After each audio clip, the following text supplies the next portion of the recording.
نحمده ونصلي على رسوله الكريم أما بعد فأعوذ بالله من الشيطان الرجيم بسم الله الرحمن الرحيم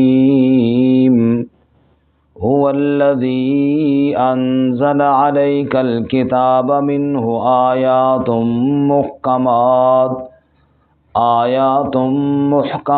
هن أم الكتاب وأخر متشابهات فأما الذين في قلوبهم زيغ فيتبعون ما تشابه منه ابتغاء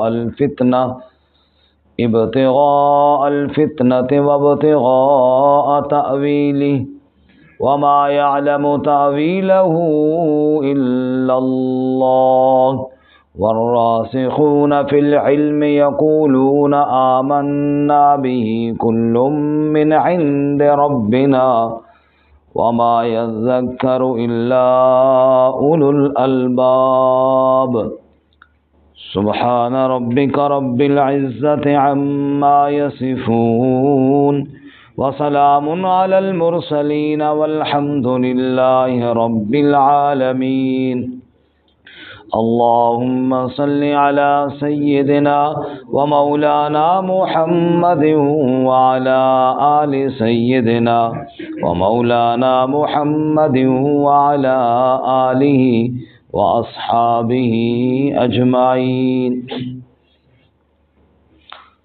معزز سامعین، سورہ آل عمران خصوصاً نصارہ کے شبہات کے جواب میں نازل ہوئی. نجران کے عیسائیوں کا ایک وفد رسول اللہ صلی اللہ علیہ وسلم کے پاس آیا اور آ کر بحث مباحثہ اور مناظرہ کیا. کچھ شبہات اور اعتراضات پیش کیے. ان کے جواب میں اللہ تعالیٰ نے سورہ آل عمران نازل فرمائی.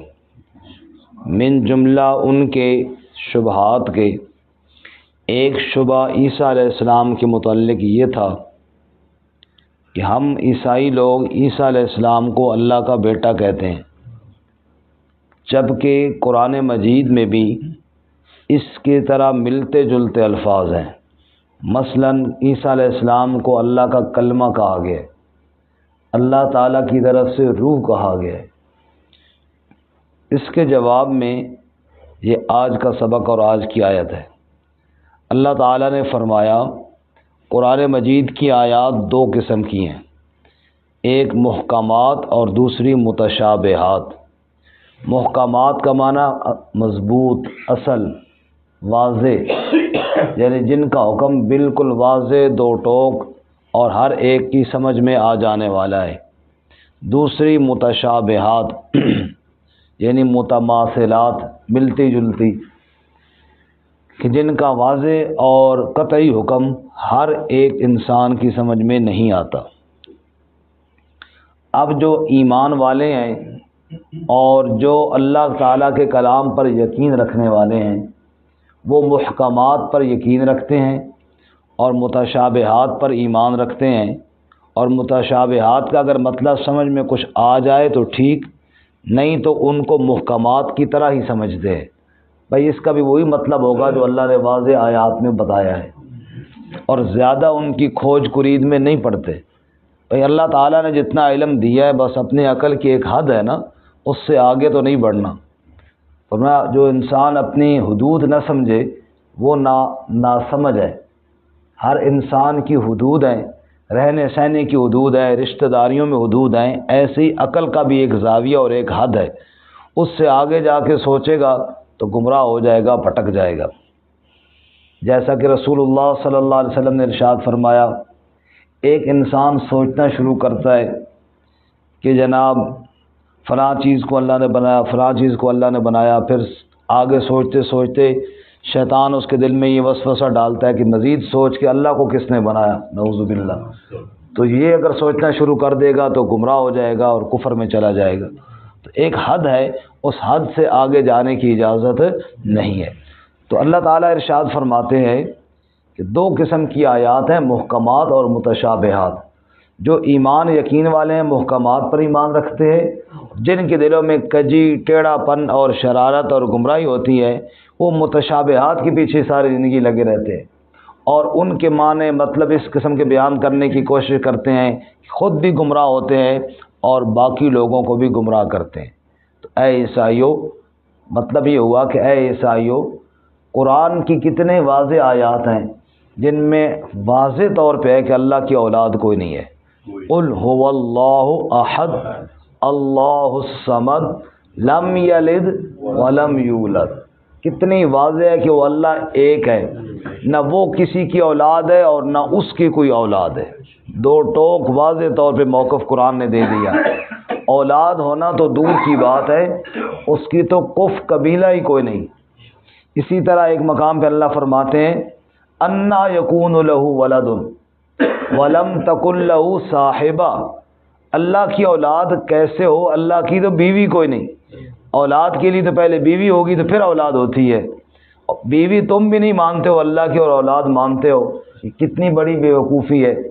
اسی طرح ایک مقام پہ سورہ مریم میں اللہ نے فرمایا تکاد السماوات یتفطرن منہ وتنشق الارض وتخر الجبال حدا ان دعوا للرحمن ولدا، جب لوگوں نے اللہ کی اولاد بتائی آسمان پھٹنے پر آ گیا، زمین ریزہ ریزہ ہونے پر، پہاڑ گرنے پر آ گئے جب لوگوں نے رب کی اولاد بتائی۔ کتنے واضح آیات ہیں جن میں اللہ تعالیٰ نے، اور بھی کئی ایسی آیات ہیں جن میں اللہ نے واضح طور پہ بتایا کہ اللہ کی اولاد نہیں ہے۔ اب یہ ساری باتیں تمہیں نظر نہیں آتی، تمہیں یہ نظر آتا ہے جی اللہ نے عیسیٰ علیہ السلام کو کلمۃ اللہ کیوں کہا؟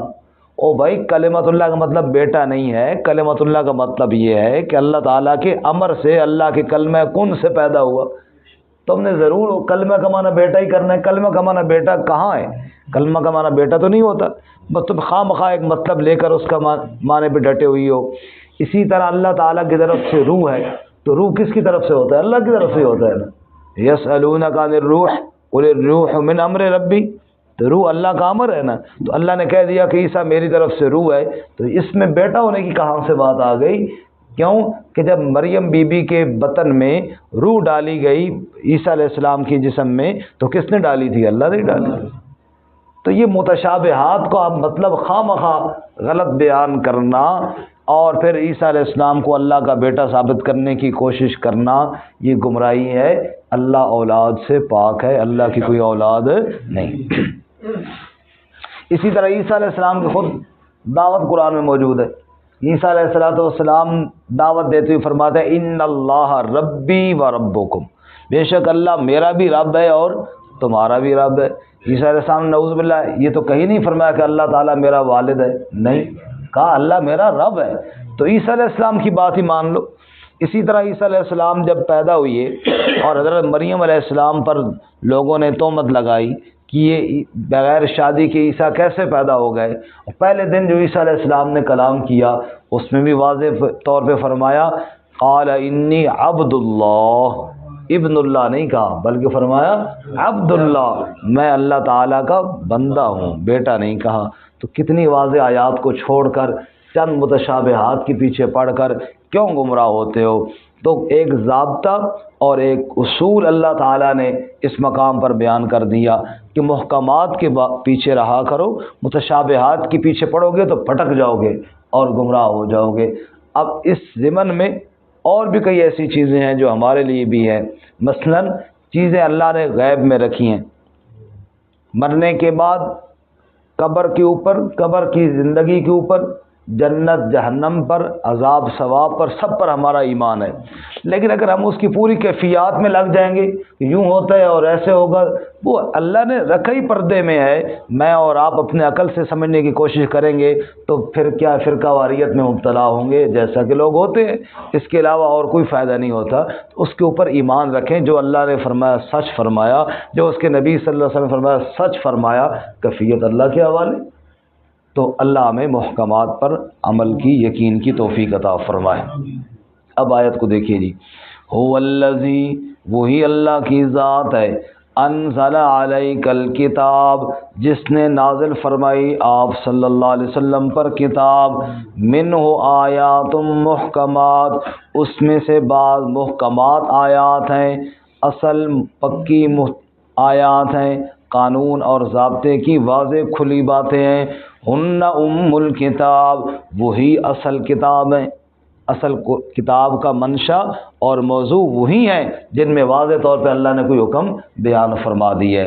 وَأُخَرُ مُتَشَابِهَاتٌ، اور کچھ دوسری متشابہات بھی ہیں، متماثلات بھی ہیں، ملتی جلتی، شاید اس کا یہ مطلب ہو، شاید اس کا یہ مطلب ہو، یہ بھی ہو سکتا ہے، یہ بھی ہو سکتا ہے، وہ بھی ہو سکتا ہے۔ دو قسم کی ہیں۔ فَأَمَّا الَّذِينَ فِي قُلُوبِهِمْ زَيْغٌ، پس بہرحال وہ لوگ کہ جن کے دلوں میں ٹیڑھا پن ہے، کجی ہے، فَيَتَّبِعُونَ مَا تَشَابَهَ مِنْهُ، پس وہ اتباع کرتے ہیں جو مشابہ ہیں ان سے، جو محکمات کی طرف دھیان نہیں کرتے بلکہ متشابہات کے پیچھے، ان کے پیچھے پڑ جاتے ہیں۔ کیوں؟ ابتغاء الفتنہ، فتنہ تلاش کرنے کے لیے، وابتغاء تأویلی، اور ان کی تعویل اور حقیقت جاننے کے لیے۔ توجہ فرمائے ذرا ان دونوں لفظوں پر۔ بعض لوگ متشابہات کے پیچھے پڑتے ہیں فتنہ فساد کے لیے، گروپ بندی کے لیے اور فرقہ واریت کے لیے، بعض لوگوں کا یہ مشن ہوتا ہے۔ بعض لوگوں کا یہ مشن نہیں ہوتا، وہ محقق بننے کے چکر میں ہوتے ہیں، اسی تحقیق ہونی چاہیے، ریسرچ کرتے کرتے اپنا بھی غرق کرتے ہیں اور لوگوں کا بھی غرق کرتے ہیں۔ اللہ فرماتا ہے یہ دو قسم کے لوگ ہیں، ابتغاء الفتنہ و ابتغاء تأویلی۔ بعض لوگ متشابہات کے پیچھے فتنے کے لیے پڑھتے ہیں اور بعض لوگ متشابہات کے پیچھے ریسرچ کے انداز میں پڑھتے ہیں، تعویل ڈھونڈتے ڈھونڈتے خود بھی گمراہ ہو جاتے ہیں اور دوسروں کو بھی گمراہ کرتے ہیں۔ حالانکہ وَمَا يَعْلَمُ تَأْوِيلَهُ إِلَّا اللَّهُ، ان کی تعویل اور ان کی حقیقت کوئی نہیں جانتا سوائے اللہ تعالیٰ کے۔ ان کی حقیقت جاننے والا کون ہے جی؟ وَالرَّاسِخُونَ فِي الْعِلْمِ، اور پختگی رکھنے والے علم میں، یقولون، وہ کہتے ہیں، آمنا بہ، ہم اس پر ایمان لائے، کل من عند ربنا، سب ہمارے رب کی طرف سے ہے۔ جو علم میں پختگی رکھنے والے ہیں، جو شرارت نہیں چاہتے، جو فرقہ واریت نہیں چاہتے، اگر ان کے سامنے کوئی ایسا کلمہ آ جائے، کہتے ہم ایمان رکھتے ہیں، سب ہمارے رب کی طرف سے ہے، اور زیادہ اس کی کھوج کرید میں نہیں پڑتے۔ وَمَا يَذَّكَّرُ إِلَّا أُولُو الْأَلْبَابِ، اور دھیان نہیں کرتے، نصیحت حاصل نہیں کرتے مگر وہی جو عقل والے ہیں۔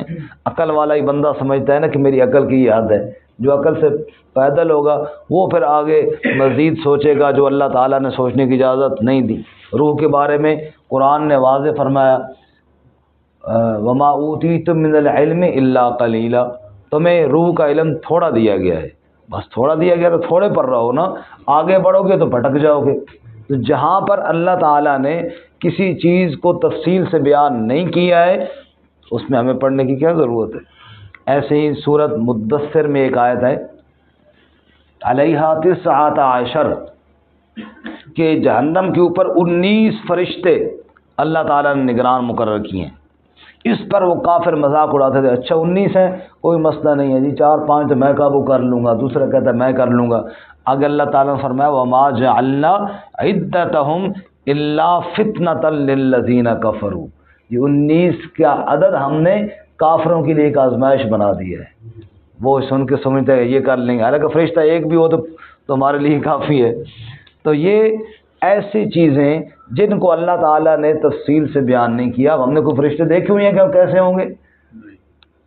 بولو جی، نہیں دیکھے، تو ہمیں کیا ضرورت ہے اس کی کیفیت میں پڑھنے کی جو ہم نے فرشتے نہیں دیکھے ہوئے؟ ایسے اللہ تعالیٰ سورہ یونس میں فرماتے ہیں، بل کذبوا بما لم یحیطوا بعلمہ، لوگ جھٹلاتے ہیں اس چیز کو جس کا مکمل علم ہے ہی نہیں ان کے پاس۔ مکمل علم تو اللہ کے پاس ہے۔ تو دنیا کے اندر جس کے پاس جتنا علم بھی ہے اس سے بڑے علم والا بھی ہوگا، وفوق کل ذی علم علیم۔ میرے پاس علم ہے، مجھ سے بڑے علماء بھی موجود ہیں، ان سے بڑے بھی آگے ہیں، آگے ان سے بڑے بھی ہیں، لیکن سب سے زیادہ علم کس کے پاس ہے؟ اللہ تعالیٰ کے۔ علم کی انتہا ہے وہ اللہ تعالیٰ کے۔ مخلوق میں سب سے زیادہ علم امام الانبیاء حضرت محمد مصطفیٰ صلی اللہ علیہ وسلم کے پاس ہے، لیکن اللہ تعالیٰ کے علم اس کی کوئی حد نہیں ہے۔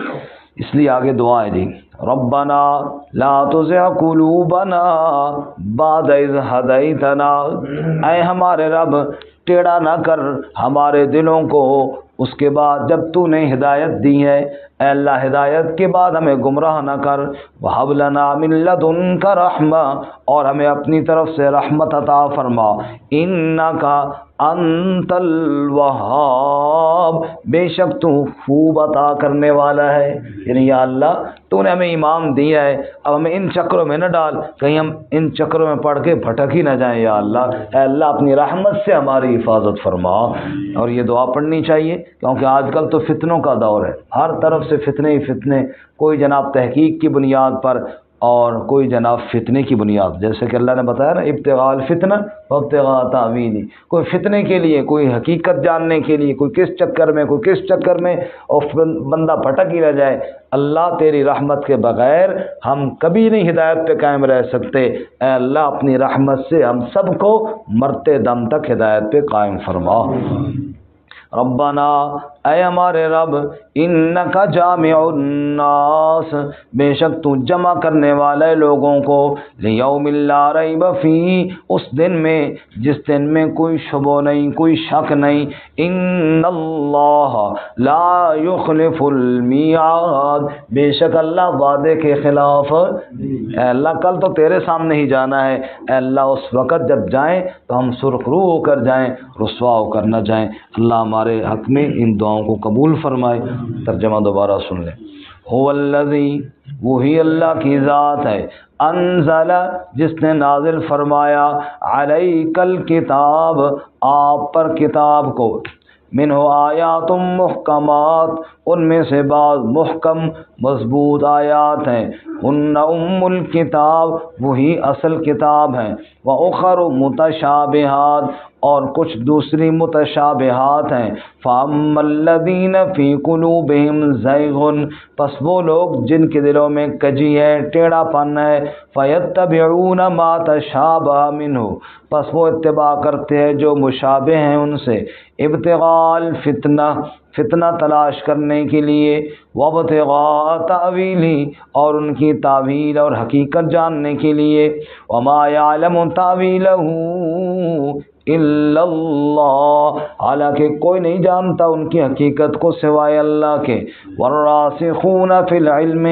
اور پختگی رکھنے والے علم میں، یقولون، وہ بھی کہتے ہیں، آمنا بہ، ہم اس پر ایمان لائے، کل من عند ربنا، سب ہمارے رب کی طرف سے ہے، وما یذکر الا اولو الالباب، اور دھیان کوئی نہیں کرتے مگر عقل والے ہی۔